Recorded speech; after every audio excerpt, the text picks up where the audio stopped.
Hello students, how are you? I hope you all are fine.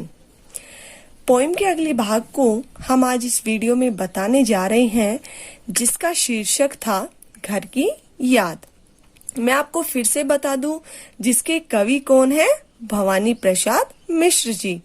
तो हमने हमारी पिछली वीडियो में इस पोएम के 5 पैराग्राफ रीड किए थे, जिनमें कवि ने उस रात का वर्णन किया था जब बहुत तेज बारिश हो रही थी और उस बारिश होने की वजह से उन्हें अपने घर व अपने परिवारजनों के अर्थात घर के लोगों की बहुत याद आ रही थी। भवानी प्रसाद मिश्र जी ने इस कविता में अपनी माँ की, भाई की, बहन की विशेषताओं के साथ साथ ही अपने पिताजी की भी विशेषताएं बताई हैं। वे अपने पिताजी के बारे में बताते हुए कहते हैं, जैसे उनकी उम्र हो गई हो लेकिन उन्हें बुढ़ापे का एहसास नहीं होता। उनकी आवाज बहुत गंभीर है, वो शेर से नहीं डरते आदि। तो आइए अब हम आगे पढ़ते हैं हमारा पैराग्राफ 6। 4 भाई 4 बहिने, भुजा भाई प्यार बहिने, खेलते या खड़े होंगे नजर उनको पड़े होंगे। तो यहाँ कवि भवानी प्रसाद मिश्र जी अपने 4 भाई बहनों के साथ साथ अपने पिताजी के जब बारे में बताते हैं कि जब वो सुबह सुबह व्यायाम करके जब वो छत से उतरे होंगे, फिर उन्होंने वहां देखा होगा बाकी सभी को, लेकिन मुझे वहां न पाकर क्या हो गए होंगे, उनकी आंखों से अश्रु आ गए होंगे, मतलब आंसू निकल आए होंगे। तो आगे क्या कह रहे हैं कवि कि 4 भाई 4 बहनें, कि मेरे 4 भाई हैं और 4 ही मेरी बहनें हैं। भुजा भाई प्यार बहिने, कि जो मेरे भाई है वो बुझाऊ की तरह सहारा देने वाले हैं और बहनें मुझसे बहुत ज्यादा स्नेह करती है, बहुत ज्यादा प्रेम करती है, इसलिए वे प्रेम का प्रतिरूप है। खेलते या खड़े होंगे, कि जब मेरे पिताजी जब ऊपर से व्यायाम करके जब नीचे उतरे होंगे तो वो क्या कर रहे होंगे, जो 4 भाई 4 बहनें हैं वो या तो खेल रहे होंगे या वो उस समय वहां खड़े होंगे, नजर उनको पड़े होंगे। नजर किनको पड़े? पिताजी को, कि या तो वो उन्हें खड़े हुए दिखाई दिए होंगे या उन्हें खेलते हुए। तो जब उन्हें वो 4 भाई और 4 बहनें जब उन्हें नजर पड़े होंगे तो क्या हुआ होगा, मुझे वहां न पाकर उन्हें दुख की अनुभूति हुई होगी, उन्हें बहुत ही ज्यादा दुख हुआ होगा। पिताजी जिनको बुढ़ापा एक क्षण भी नहीं व्यापा, पिताजी जिनको बुढ़ापा, कि जो मेरे पिताजी है भले ही उनकी उम्र हो गई है लेकिन उन्हें अब तक भी बुढ़ापे का कोई एहसास नहीं है। रो पड़े होंगे बराबर 5 वे का नाम लेकर, कि जब मेरे 4 भाई बहनों को वो वहां खड़े हुए या खेलते हुए देखा होगा तो मुझे वहां न पाकर क्या हुआ होगा, रो पड़े होंगे बराबर 5 वे का नाम लेकर। 5 वे का नाम लेकर अर्थात मुझे, मेरा नाम लेकर, भवानी का नाम लेकर वो उस समय रो पड़े होंगे। नेक्स्ट पैराग्राफ देखिए बच्चों। 5वां मैं हूँ अभागा जिसे सोने पर सुहागा, पिताजी कहते रहे हैं प्यार में बहते रहे हैं। यहाँ कवि जो भवानी प्रसाद मिश्र जी हैं वो अपने बारे में बता रहे हैं कि जब उन्हें पिताजी याद करते हैं तो वो अपने आप को कैसा महसूस कर रहे हैं। तो देखिए, 5वां मैं हूँ अभागा, अभागा अर्थात दुर्भाग्यशाली, कि मैं 5वां हूँ अर्थात 5वें नंबर का जो मैं भाई हूँ, लेकिन मैं कैसा हूँ, दुर्भाग्यशाली हूँ। क्यों? क्योंकि इस समय मैं कहाँ हूँ, मैं जेल में बंद हूँ। जिसे सोने पर सुहागा, सोने पर सुहागा एक मुहावरा है जिसका अर्थ क्या होता है, किसी व्यक्ति या वस्तु की तुलना दूसरे से कर उसको बेहतर मानना। तो कवि अपने आप को क्या कहते हैं कि जिसे सोने पर सुहागा, कि जो हम 5 भाई हैं उनमें मैं सोने पर सुहागा हूँ अर्थात उन सभी में से मैं सबसे अच्छा हूँ, ऐसा मेरा पिताजी मानते हैं। पिताजी कहते रहे हैं प्यार में बहते रहे हैं, कि मैं सोने पर सुहागा हूँ अर्थात सभी भाइयों में मैं सर्वश्रेष्ठ हूँ, ऐसा हमेशा पिताजी कहते रहे हैं और ऐसा कह कहकर वो मेरे प्रेम में बहते रहे हैं अर्थात मुझे सबसे ज्यादा प्यार करते रहे हैं। आज उनके स्वर्ण बेटे लगे होंगे उन्हें हेटे, क्योंकि मैं उन पर सुहागा बंधा बैठा हूँ अभागा। आज उनके स्वर्ण बेटे अर्थात सोने के समान, कि जो मेरे 4 भाई हैं वो सोने के समान हैं, वो उनके सोने बेटे हैं, अच्छे बेटे हैं, लेकिन लगे होंगे उन्हें हेटे, लेकिन मेरे इस समय वहां उपस्थिति न होने पर वो भी उन्हें हेटे अर्थात हीन या तुच्छ लगे होंगे। क्यों? क्योंकि मैं उन पर सुहागा अर्थात सबसे अच्छा हूँ, क्योंकि मैं उनमें से सर्वश्रेष्ठ हूँ, सबसे अच्छा हूँ। ऐसा कौन मानते? मेरे पिताजी। बंधा बैठा हूँ अभागा, और लेकिन जो मैं दुर्भाग्यशाली हूँ, इस समय मैं अभागा हूँ, दुर्भाग्यशाली हूँ, जो कि इस समय मैं जेल में बंधा बैठा हूँ अर्थात कारावास में बंद हूँ। बच्चों अब नेक्स्ट देखिए। और माँ ने कहा होगा दुख कितना बहा होगा, आंख में किस लिए पानी, वहां अच्छा है भवानी। तो इस पैराग्राफ में कवि मिश्र जी ने, जब वो जेल में बंद होते हैं और अपने पिताजी के बारे में बताते रहते हैं कि वो किस तरह से मुझे श्रेष्ठ मानते हैं, किस तरह से उनके स्वर्ण बेटे होने पर भी वो उन्हें हीन समझते हैं, तो जब वो सब बातें सोचकर जब वो मुझे याद कर रहे होंगे तो उस समय माँ की क्या प्रतिक्रिया हुई होगी उसके बारे में बताते हुए वो भावुक हो उठते हैं और उनके मुंह से ये शब्द निकलते हैं। और इनका क्या अर्थ है देखिए। और माँ ने कहा होगा कि जब मेरे पिताजी मुझे याद करके जब उनकी आंखों से आंसू निकल आए होंगे, तब मेरी माँ ने उन्हें कहा होगा क्या, दुख कितना बहा होगा, कि उनकी आंखों में आंसू देखकर मेरी माँ मेरे पिताजी को जब समझाती हुई कहेंगी कि आंख में किस लिए पानी अर्थात आपकी आंखों में आंसू किस लिए हैं, आप इतना दुख क्यों बहा रहे हैं, इतना दुखी क्यों हो रहे हैं। वहां अच्छा है भवानी, वहां कहाँ? कारावास में, कि आप दुखी मत होइए अर्थात अपनी आंखों से आंसू मत बहाइए, क्योंकि कारावास में हमारा भवानी हमारा बेटा अच्छा है। वह तुम्हारा मन समझकर और अपनापन समझकर गया है सो ठीक ही है, यह तुम्हारी लीक ही है। और माँ मेरे पिताजी को समझाते हुए क्या कह रही है कि वह तुम्हारा मन समझकर अर्थात तुम्हारा मन समझकर मतलब तुम ही तो चाहते थे कि वो मतलब जब देश का आंदोलन में देशवासियों को बढ़ चढ़कर भाग लेना चाहिए, तुम ही उन्हें समझाते थे। तो जब तुम्हारा यही मानना है कि देशवासियों को अपने देश को आजाद करवाने में बढ़ चढ़कर भाग लेना चाहिए, तो वो तुम्हारा मन समझकर अर्थात तुम्हारी बात सुनकर ही, तुम्हारी फीलिंग्स समझकर ही तो वो वहां गया है, और अपनापन समझकर, क्योंकि उन्हें तुमसे बहुत ज्यादा लगाव है, इसलिए तुम्हारी कही हुई बातों पर ही वो चल रहा है। गया है सो ठीक ही है कि वो वहां चला गया, उसने 1942 के स्वतंत्रता आंदोलन में भाग लिया, ये तो बहुत ही अच्छी बात है। वह वहां गया, ये तो सबसे ही ज्यादा अच्छी बात है। यह तुम्हारी लीक ही है, लीक अर्थात मर्यादा है, कि तुम दुखी मत होइए क्योंकि वो तुम्हारे कहे अनुसार चल रहा है। यह तुम्हारी लीक ही अर्थात यह तुम्हारे वंश की ही तो मर्यादा है, यही तो परंपरा चली आ रही है आपके वंश में। तो इस प्रकार से माँ ने समझाते हुए भवानी के पिताजी को ये सारे शब्द कहे। बच्चों अब नेक्स्ट देखिए। पांव जो पीछे हटाता कोख को मेरी लजाता, इस तरह हो न कच्चे रो पड़ेंगे और बच्चे। यहाँ कवि की माँ जब पिताजी को समझाते हुए कहती है कि वो तुम्हारी ही मर्यादाओं पर चल रहा है, जो तुम्हारे वंश की जो परंपरा चली आ रही है उसी में आगे बढ़ रहा है वो, अर्थात इसलिए उसने स्वतंत्रता आंदोलन में भाग लिया है। तो पांव जो पीछे हटाता, कि यदि पांव पीछे हटाना या पीठ दिखाना, कि यदि उस समय वो उस स्वतंत्रता आंदोलन में भाग न लेकर जेल न जाकर पीठ दिखा देता अर्थात पीछे हट जाता, तो कोख को मेरी लजाता, कोख को लजाना यानी कि माँ को लज्जित करना, कि यदि वो ऐसा न करता तो वो मेरी कोख को लज्जित कर देता, अर्थात उससे मुझे भी बहुत ज्यादा दुख होता। इस तरह हो न कच्चे, कच्चा होना यानी रोना, कि इस तरह से आप दुखी मत हो, रो मत। क्यों? क्योंकि रो पड़ेंगे और बच्चे, कि आपको रोते हुए देखकर जो बाकी 4 भाई 4 बहनें अर्थात जो बाकी बच्चे हैं वो भी आपको देखकर रो पड़ेंगे। पिताजी ने कहा होगा हाय कितना सहा होगा, कहाँ मैं रोता कहाँ हूँ, धीर में खोता कहाँ हूँ।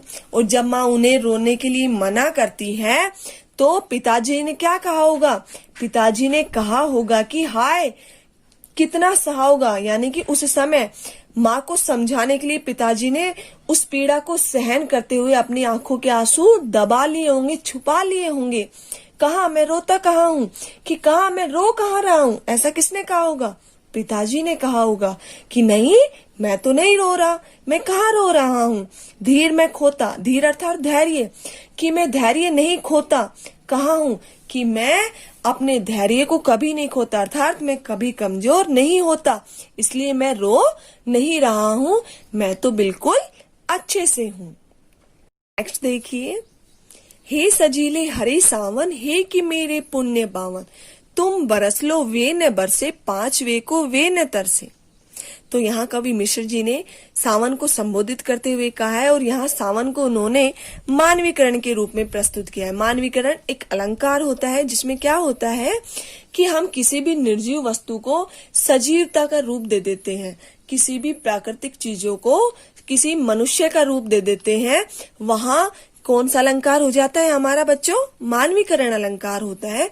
तो यहाँ कवि मिश्र ने जो सावन है उसे मानवीकरण देकर अर्थात मानव का रूप देकर प्रस्तुत किया है, और सावन को संबोधित करते हुए क्या कह रहे हैं देखिए, हे सजीले हरे सावन, सजीले यानी सजे हुए सुंदर, हरे हरे भरे सावन, कि हे सजे हुए सुंदर हरे भरे सावन, हे कि मेरे पुण्य पावन, पावन होता है पवित्र, पुण्य जो अच्छे कर्म होते हैं, और क्या कहते हैं कि तुम तो मेरे पवित्र पुण्यों की भांति हो, तुम तो मेरे अच्छे पुण्यों के, अच्छे कर्मों के पवित्र पावन हो, पवित्र हो। तुम बरस लो वे न बरसे, कि तुम भले ही बरस लो, अर्थात तुम भले ही खूब वर्षा करो, खूब पानी गिराओ, लेकिन वे न बरसे, वे कौन? मेरे माता पिता दुखी ना हो, उनकी आंखों से बरसना अर्थात उनकी आंखों से आंसू नहीं निकलने चाहिए, वो मुझे याद करके दुखी नहीं होने चाहिए। पांच वे को वे न तरसे, कि वो दुखी न हो मेरे लिए, पांचवे के लिए वो दुखी न हो, मेरे लिए वो कभी भी ना तरसे, अर्थात मुझे याद करके उनकी आंखों से आंसू बिल्कुल नहीं निकलने चाहिए। मैं मजे में हूँ सही है, घर नहीं हूँ बस यही है, किंतु यह बस बड़ा बस है, इसी बस से सब विरस है। और यहाँ कवि सावन को ही संबोधित करते हुए अपनी मनोदशा का वर्णन सावन के सामने करते हुए कह रहे हैं कि मैं मजे में हूँ सही है, कि हे सावन मैं मजे में हूँ, मैं यहाँ खुश हूँ, सही है। घर नहीं हूँ बस यही है, कि मैं यहाँ सही हूँ लेकिन मैं घर नहीं हूँ, बस इसी बात का मुझे दुख है। किंतु यह बस बड़ा बस है, कौन सा बस? कि मैं घर नहीं हूँ बस, तो ये जो बस है ये बहुत बड़ा है। क्यों? क्योंकि मुझे मेरे घर वालों की, घर की बहुत याद आ रही है, मैं घर जाना चाहता हूँ, अपने माता पिता से मिलना चाहता हूँ, लेकिन नहीं ऐसा हो सकता। क्यों? क्योंकि इस समय मैं कहाँ हूँ? जेल में हूँ। इसलिए जो ये बस है वो बहुत बड़ा बस है, अर्थात इस बस में बहुत दुख छिपा हुआ है। इसी बस से सब विरस है, विरस अर्थात रसहीन है, फीका है, कि इसी बस में, कि मैं यहाँ हूँ, घर नहीं हूँ, बस इसी बस में मुझे यहाँ सब कुछ फीका फीका सा लगता है, अर्थात मुझे यहाँ रहने में खुशी का अनुभव नहीं हो रहा। अब नेक्स्ट देखिए बच्चों, किंतु उनसे यह न कहना, उन्हें देते धीर रहना, उन्हें कहना लिख रहा हूँ, उन्हें कहना पढ़ रहा हूँ।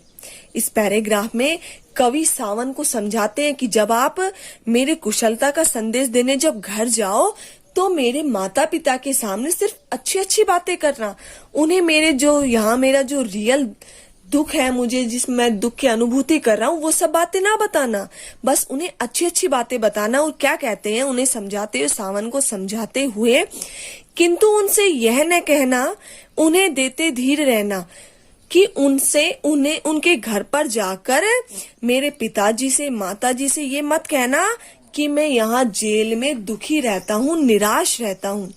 उन्हें देते धीर रहना, धीर अर्थात धैर्य देते रहना, कि वहां जाकर आप उन्हें धैर्य देते रहना और कहना कि मैं कैसा रहता हूँ, मैं जेल में बहुत मजे से रहता हूँ। उन्हें कहना लिख रहा हूँ, उन्हें कहना पढ़ रहा हूँ। और मेरे पिताजी को धैर्य देते हुए आप उन्हें बताना कि मैं यहाँ कविता लिख रहा हूँ और पढ़ रहा हूँ, जिससे कि मैं समाज में क्या कर रहा हूँ, एक प्रसिद्धि प्राप्त भी कर रहा हूँ, इसलिए वो दुखी ना हो। काम करता हूँ कि कहना, नाम करता हूँ कि कहना, चाहते हैं लोग कहना, मत करो कुछ शोक कहना। और आप मेरे पिताजी से क्या कहना कि काम करता हूँ कि कहना, कि मैं यहाँ जेल में रहकर अपने लेखन कार्य पर काम कर रहा हूँ, ऐसा आप उन्हें बताना। नाम करता हूँ कि कहना, कि जो मैं लेखन कार्य कर रहा हूँ उससे आपका नाम होगा, ऐसा आप उन्हें जाकर कहना।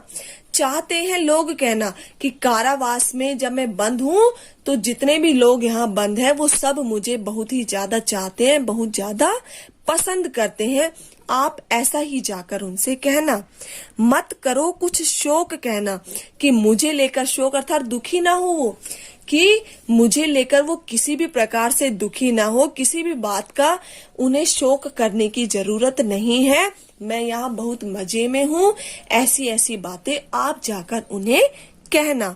किसे संबोधित करते हुए, किसे समझाते हुए कह रहे हैं कवि मिश्र जी? सावन को। देखिए, और कहना मस्त हूँ मैं, कातने में व्यस्त हूँ मैं, वजन 70 शेर मेरा और भोजन ढेर मेरा। कवि क्या कह रहे हैं सावन को समझाते हुए? और कहना कि आप जब मेरे पिताजी से, माताजी से मिलने, मेरा संदेश देने के लिए जब आप घर जाओ तो उन्हें जाकर कहना कि मस्त हूँ मैं, कि मैं बहुत मजे में रहता हूँ, बहुत खुश हूँ यहाँ। कातने में व्यस्त हूँ, कातना अर्थात सूत बांटने में, कि मैं जेल में सूत को बांटने में, सूत काटने में बहुत ही व्यस्त अर्थात बिजी रहता हूँ, मुझे बिल्कुल भी समय नहीं मिलता, मैं बहुत बिजी रहता हूँ, बहुत व्यस्त रहता हूँ, ऐसा आप उन्हें जाकर कहना। वजन 70 शेर मेरा, कि जेल में रहते हुए मेरा वजन, मेरा जो भार है वो 70 शेर अर्थात 70 किलो हो गया है, और भोजन ढेर मेरा, और मैं ढेर सारा बहुत ज्यादा भोजन करता हूँ, ऐसी बातें आप जाकर उन्हें बताना। कूदता हूँ खेलता हूँ, दुख डटकर ठेलता हूँ, और कहना मस्त हूँ मैं, यो न कहना अस्त हूँ मैं। और कवि क्या कहते हैं? कूदता हूँ खेलता हूँ, कि मेरे पिताजी को जाकर बताना कि मैं बहुत ही कूदता खेलता रहता हूँ, अर्थात हर समय में बहुत खुश रहता हूँ सभी के साथ। दुख डट कर ठेलता हूँ, डट कर यानी रुक कर, ठेलता अर्थात धकेलता हूँ, कि जो मतलब मेरा जो दुख है, कष्ट है, वो आप मेरे पिताजी से छुपा कर रखना और उन्हें इस दुख की उन्हें जानकारी नहीं देना। क्यों? क्योंकि अगर आप उन्हें ये बता दोगे तो वो बहुत ही ज्यादा दुखी हो जाएंगे। इसलिए आप उन्हें कहना कि जो दुख है उनको मैं धकेल देता हूँ, उन पर मैं ध्यान नहीं देता। क्यों? क्योंकि मैं तो हमेशा खेलता कूदता रहता हूँ, हर समय बहुत खुश रहता हूँ। और कहना मस्त हूँ मैं, यो न कहना अस्त हूँ मैं। और आप मेरे पिताजी को कहना कि मैं बहुत मस्त हूँ, बहुत खुश हूँ। यो न कहना अस्त हूँ मैं, अस्त अर्थात उदास हूँ। आप मेरे पिताजी को जाकर ये मत कहना कि मैं यहाँ जेल में अस्त अर्थात उदास हूँ, निराश हूँ। ऐसा संदेश आप उन्हें मत देना, जिससे वो क्या हो जाए, बहुत ज्यादा दुखी हो जाए। अब नेक्स्ट देखिए, हाय रे ऐसा न कहना है कि जो वैसा न कहना, कह न देना जागता हूँ, आदमी से भागता हूँ। कवि यहाँ क्या कह रहे हैं मिश्र जी कि हे सावन, जैसा आप मुझे यहाँ देख रहे हो ना कि मैं किस प्रकार से दुखी हूँ, निराश हूँ, आप वैसा जाकर उन्हें मत बता देना। क्यों? क्योंकि अगर आप ऐसा बताओगे कि तो क्या हो जाएगा, मेरे पिताजी दुखी हो जाएंगे और उनकी आंखों से आंसू निकलने लगेंगे। तो कहते हैं कि हाय रे ऐसा न कहना कि आप ऐसा मत कहना कि जो वैसा ही न कहना कि जैसा इस समय आप मुझे देख रहे हैं, अनुभव कर रहे हैं कि मैं दुखी हूं, निराश हूं, ऐसा आप वहां जाकर मत कहना। कह न देना जागता हूं कि आप वहां जाकर मेरे माता पिता को ये मत कह देना कि मैं रात भर जागता रहता हूं, दुखी रहता हूं, आदमी से भागता हूं और मैं यहाँ अकेला रहना पसंद करता हूं, आदमियों से दूर रहना पसंद करता हूं, ऐसा आप मत कह देना। कहने देना मौन हूं मैं, मौन अर्थात चुप हूं। आप उन्हें जाकर ये मत कह देना कि मैं सारे दिन भर चुप ही रहता हूं, मौन रहता हूं। खुद ने समझू कौन हूं मैं, अर्थात मैं अपने आप में ही खोया खोया रहता हूं, मुझे खुद की ही अनुभूति एहसास नहीं हो पाता कि मैं कौन हूं, ऐसा आप वहां जाकर मत कहना।